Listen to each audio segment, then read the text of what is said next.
Please allow to share the screen. Yes, sir. Yeah.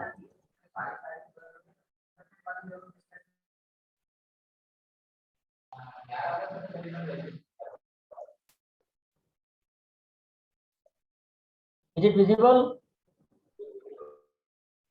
Hello?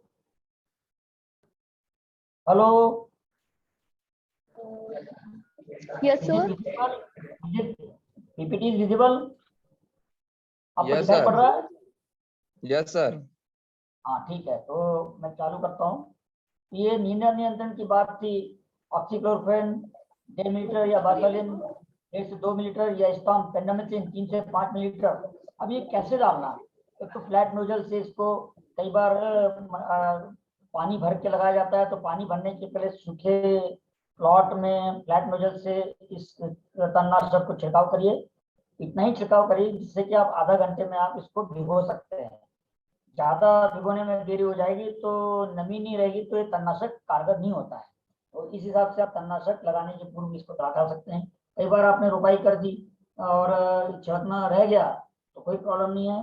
रोपाई के 10 दिन के बाद भी इन तणनाशकों का आप फ्लैट नोजल के द्वारा छिड़काव करेंगे तो हमारे रोग को नुकसान नहीं होता है।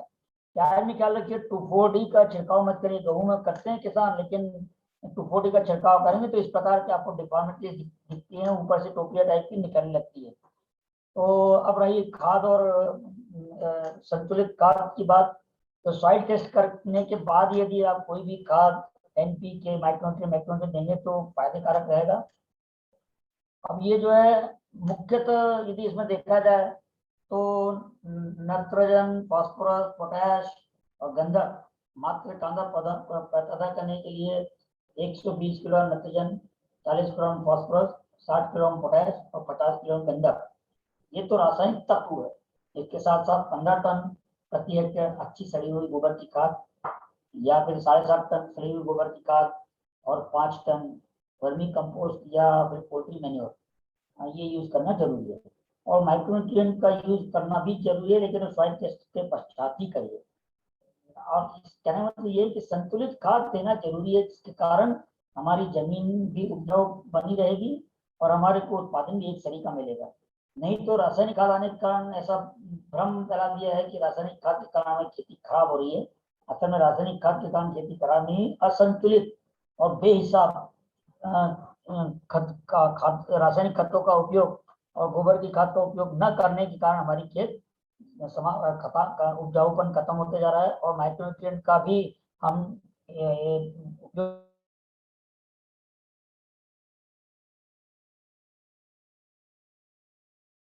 जो है डोज उसको 3 भाग में देना चाहिए। फास्फोरस और पोटैश और गंधक लगाने के पूर्व जमीन में आप दे सकते हैं और गोबर की खाद भी लगाने के पूर्व ट्राइकोडर्मा के साथ जमीन में दे दीजिए। तो ये जो नाइट्रोजन है ये 3 भाग देना है। तो पहला भाग लगाने के रोपाई के पहले, दूसरा भाग रोपाई के 1 महीने बाद और तीसरा भाग रोपाई के 45 से 50 दिन बाद। ऐसा लगाएंगे तो आपको मात्र कांदे जो है सीड प्रोडक्शन के बहुत अच्छी क्वालिटी के मिलेंगे।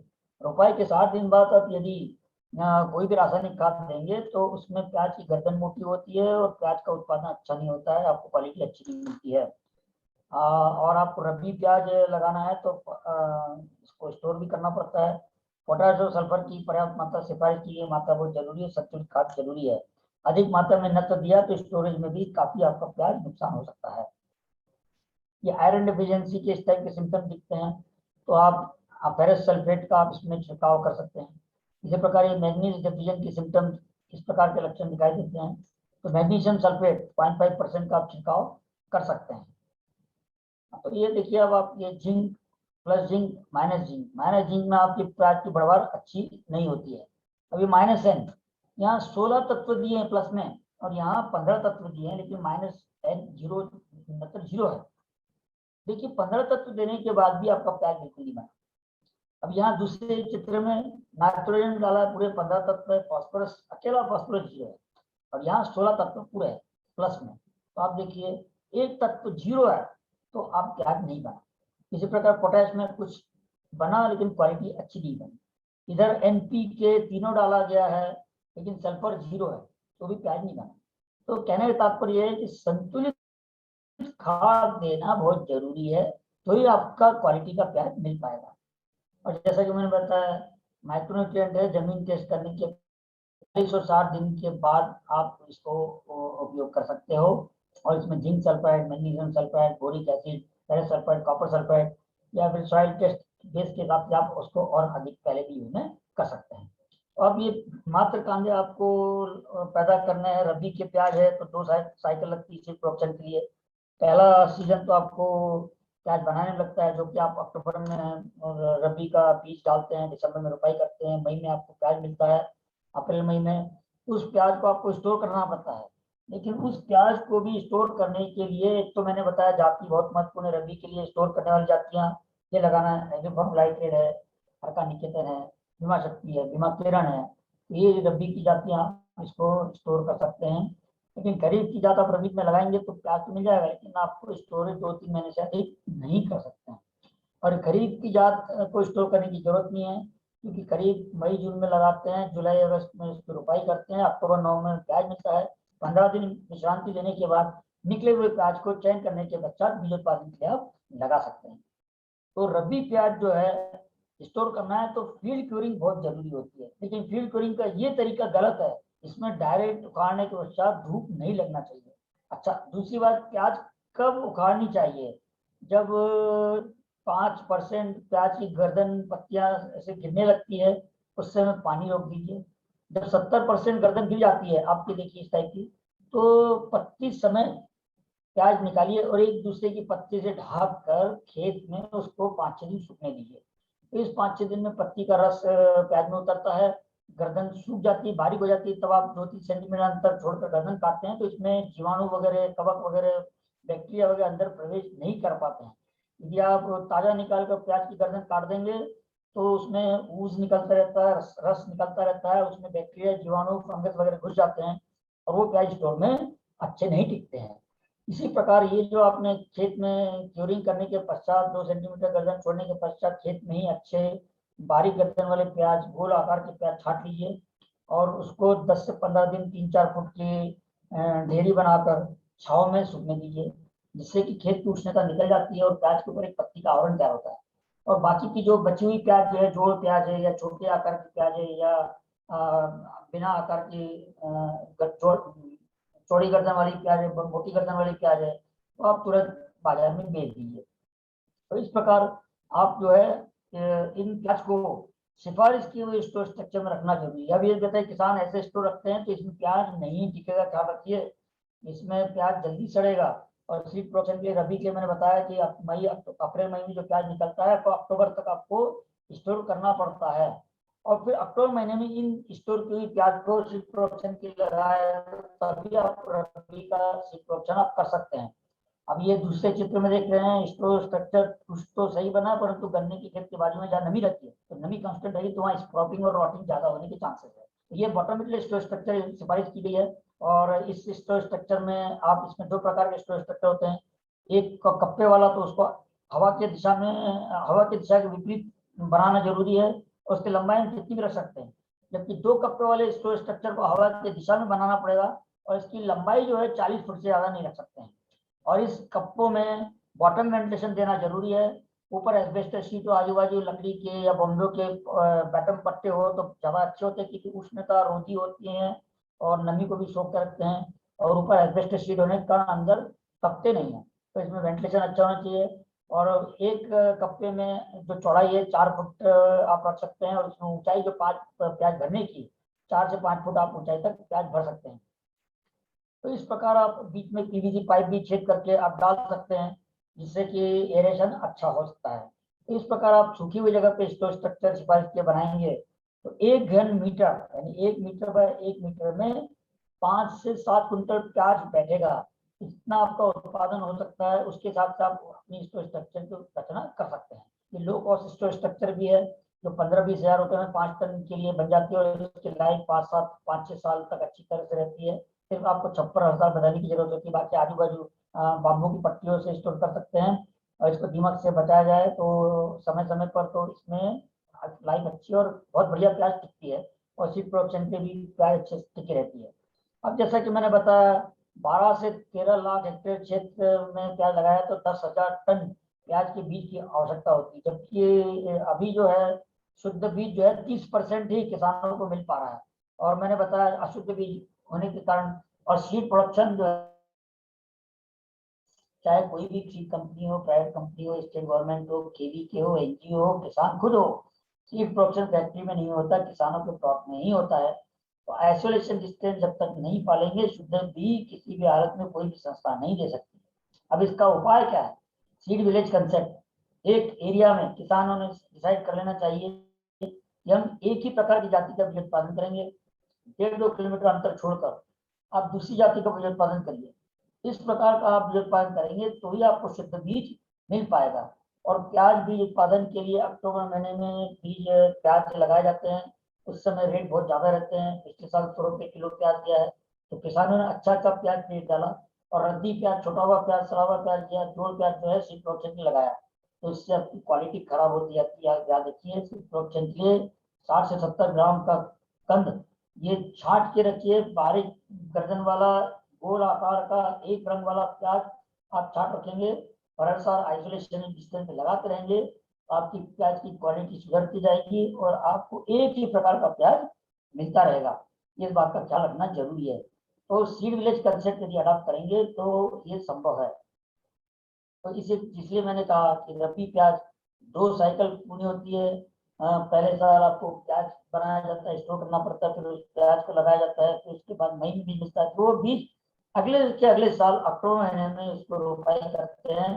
तो इस प्रकार ये 2 साल का साइकिल लगता है।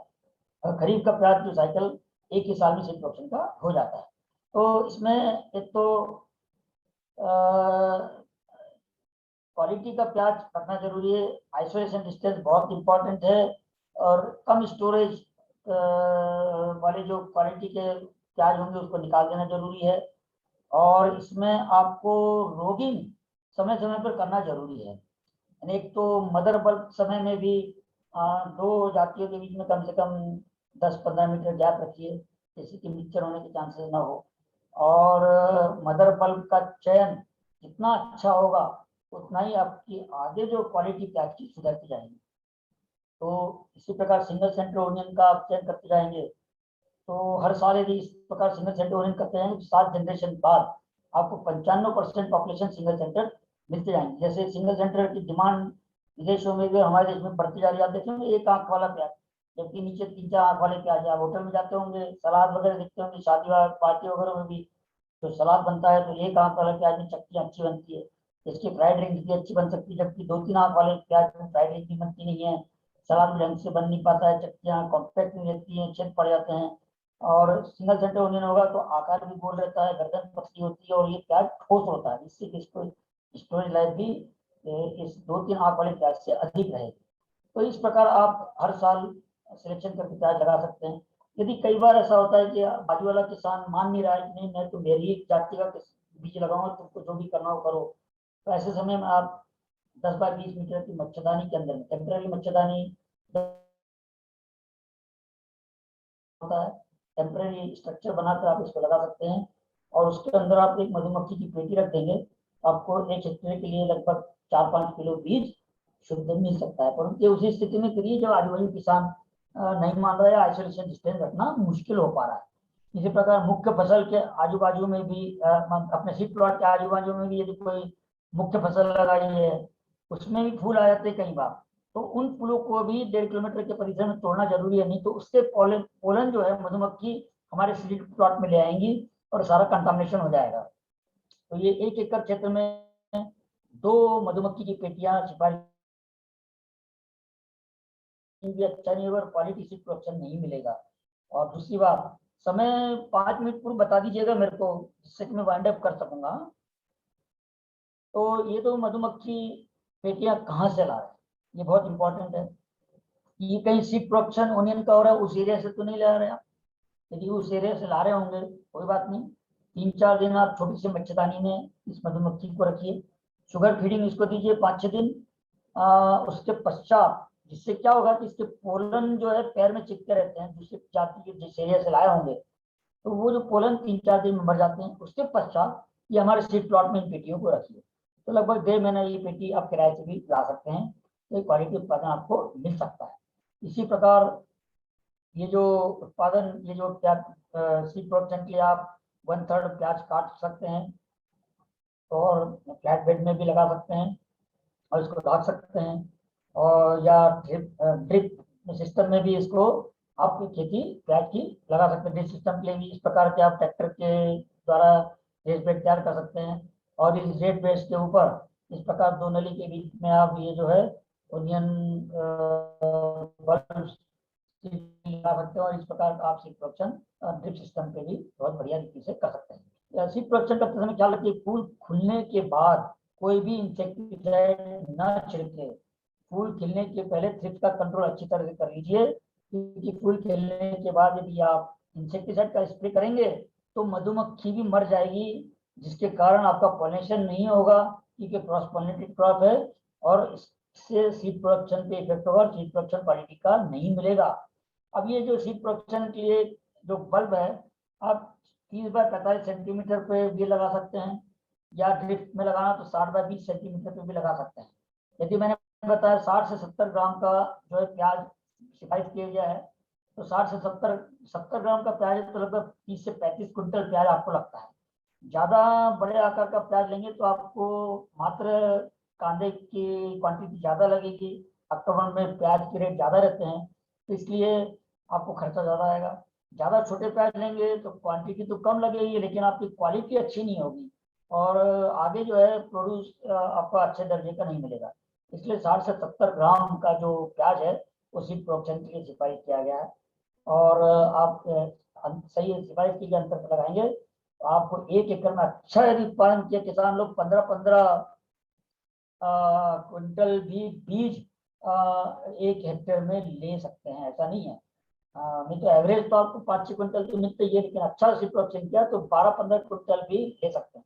तो ये जो प्याज है 1/3 काटने के बाद 22-3 2 ग्राम और कार्बोसल्फान 2 मिलीलीटर ऐसे आधा घंटा में डुबो के फिर उसको सुखा लीजिए, और सुखाने के पश्चात उसको आप जमीन में लगाइए। ज़्यादा गहरा भी मत लगाइए, हल्का सा 1 इंच से ज़्यादा गहरा मत लगाइए, और इसके पश्चात आप हल्का सा पानी दीजिए। और सीड प्रोडक्शन के लिए 100-50-50 NPK 25 से 3 प्रति हेक्टेयर अच्छी सही गोबर की खाद, और आवश्यकता अनुसार पॉलीफिट का स्प्रे 30 और 60 दिन के ऊपर 19 NPK का रहता है सोल्यूशन, और मल्टी के 60 दिन के बाद आप छिड़काव कर सकते हैं। तो इस प्रकार आप जो है सीड प्रोडक्शन अच्छी तरह से कर सकते हैं। सीड प्रोडक्शन प्लॉट में भी खरपतवार नियंत्रण के लिए आप प्याज कांदे लगाने के पश्चात आप इसमें जो है गोल्ड वगैरह जो है तणनाशक खरपतवारनाशी फ्लैट नोजल की सहायता से छिड़काव करिए, और उसके बाद लगातार इसको तुरंत पानी दे दीजिए, या फिर भीगे हुए प्लॉट में भी आप इसको छिड़काव कर सकते हैं। तो 1-1.5 मिनट तक आपको निंदा से नियंत्रण आसानी से हो सकता है। सीड प्लॉट में आप मल्चिंग का भी उपयोग कर सकते हैं। तो इस प्रकार आपको समय समय पर रोगिंग करना बहुत जरूरी है। रोगिंग जो है, एक तो फूल खिलने के पहले आपको अलग अलग प्रकार के जो बढ़वार दिख रहे होंगे, एक शरीर के जो पौधे नहीं दिख रहे होंगे उसको निकाल देना जरूरी है। बीमारी वाले पौधे भी निकाल देना जरूरी है, और जिसमें बीमारी आई हो तो ये जो अवांछित पौधों को निकाल देना जरूरी फूल खिलने के पहले। फूल खिलने के जैसे ही फूल खिलने की शुरुआत होती है तो उस समय भी आप फूल खुलने के पहले उनका फूलों का आकार क्या है, उनके डंडों की साइज एक सही के रख लीजिए, और अनवांटेड प्लांट निकाल दीजिए। फूल खिलने के बाद आप रोगिंग करेंगे तो कोई फायदा नहीं होगा। तो इस प्रकार रोगिंग करना भी बहुत जरूरी है। अब इसमें जो है कीड़े बताया मैंने, ये थ्रिप्स बहुत ज़्यादा इंपॉर्टेंट इंसेक्ट पेस्ट है, इसके कारण डिजीज भी बढ़ती है। तो आप फंजीसाइड इंसेक्टिसाइड का फूल खिलने के पहले उपयोग कर लीजिए। उसके पश्चात जरूरत पड़ी तो नीम बेस फंजीसाइड या स्पेनोसाइड इसका आप छिड़काव कर सकते हैं। इसी प्रकार इसमें स्पाइडर माइट, इसका यदि प्रकोप होता है, जाली आती है, तो सल्फर या डाइकोफॉल का आप छिड़काव स्टिकर डालकर कर सकते हैं। और बीमारी में बोले तो पर्पल ब्लॉच या फिर स्टेम फिल्म ब्लाइट, ये जो 2 प्रमुख बीमारियां होती है, और एक आयरिश येलो स्पॉट वायरस, कि वायरस बीमारी यदि आ गई तो उसको कंट्रोल करना मुश्किल होता है। शुरू में ही यदि आप थ्रिप्स का समय पर कंट्रोल कर लेंगे तो वायरस स्प्रेड नहीं हो पाता है। यदि एक बार आपने थ्रिप्स का कंट्रोल नहीं किया और वायरस आपके खेत में आ गया तो ये पूरा प्लॉट को सुखा देता है। जिस प्रकार कोरोना वायरस है, इसका तो ये भी प्याज में वायरस खतरनाक है और ये 3-4 साल में एक बार हमारे देश में भी आने लगा है। लेकिन फंगल डिजीज का आप कंट्रोल समय पर करेंगे तो आपको इस प्रकार के डंडे नहीं गिरेंगे और आपको ऐसी सीड मिल सकता है। सीड कब तोड़ना? जब एक बेल में 15-20% आपको काले काले बीज दिखाई देने लगेंगे, उस समय आप उसको 2 उंगली के बीच पकड़ के फूल को तोड़िए, क्योंकि एक पौधे में 5-6 डंडियां निकलती हैं फूलों की और एक साथ ये पकती नहीं है, अलग अलग समय पे ये गुच्छे पकते हैं। तो अलग कम से कम 3-4 बार आपको इसकी तोड़ाई करनी पड़ती है। तो इस प्रकार आप इसको तोड़ाई करने के पश्चात अच्छी तरह धूप में, कड़क धूप में सुखाना जरूरी है। उसके बाद उसको मलनी कीजिए, मलने के बाद सुखाइए, यानी 7% के नीचे मॉइस्चर रखना जरूरी है। और 400 गेज की पॉलिथीन की थैली में एयर टाइट करके पैक करेंगे या एल्यूमिनियम फॉइल में टिन में पैक करेंगे तो इसकी स्टोरेज लाइफ अच्छी रहेगी। यदि इसको मॉइस्चर यदि लग गया, सीड में मॉइस्चर रहा आपका 7% से ज्यादा और आपने एयर टाइट पैकिंग किया तो आपका जनरेशन बहुत जल्दी खत्म हो जाएगा और 6 महीने के अंदर में ही 50% से नीचे जनरेशन आ जाएगा। तो इसी प्रकार आप इसको कोल्ड स्टोर में भी यदि रख सकते हैं, 10 से 15 डिग्री सेंटीग्रेड वाले कोल्ड स्टोर में 30 से 35% ह्यूमिडिटी में एयरटाइट पैकिंग में यदि रखेंगे तो 3-4 साल तक आप इस प्याज के बीज को भी रख सकते हैं। नहीं तो प्याज के बीज के नॉर्मल स्टेज में लाइफ बहुत कम होती है, 1.5 साल से ज्यादा आप इसको नहीं रख सकते। और प्याज का भी ऐसा है कि यदि रेट नहीं मिला तो आपको खाने के लिए इसका उपयोग नहीं कर सकते हैं। मटर, टमाटर, गेहूं वगैरह आप खाने के रूप में बेच सकते हैं, लेकिन इसका क्या करेंगे? इसलिए इसका 3 साल में इसको स्टोरेज खर्चा बढ़ जाता है, इसलिए इसकी बिजनेस है। तो इसलिए सीड प्रोडक्शन करते समय सभी ने ध्यान देना चाहिए। समय बहुत कम है बोलने के लिए, खेती अनुभव का विषय है, लेकिन मैंने प्रयास किया कि इस समय में आपको मैं सीड प्रोडक्शन बता पाया हूँ और इसका निश्चित लाभ होगा। जस्ट मैसेज है, heartfelt message, just add more onion and garlic to your diet, be healthy wealthy and wise. Thank you.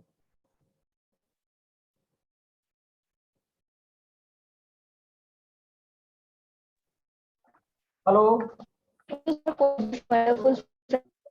Hello, hello, I am audible. Yes yes you are. Okay. Thank you, sir, for this wonderful session. Thank you. Thanks a lot, sir. At last, I, Sonam Sharma, would like to thank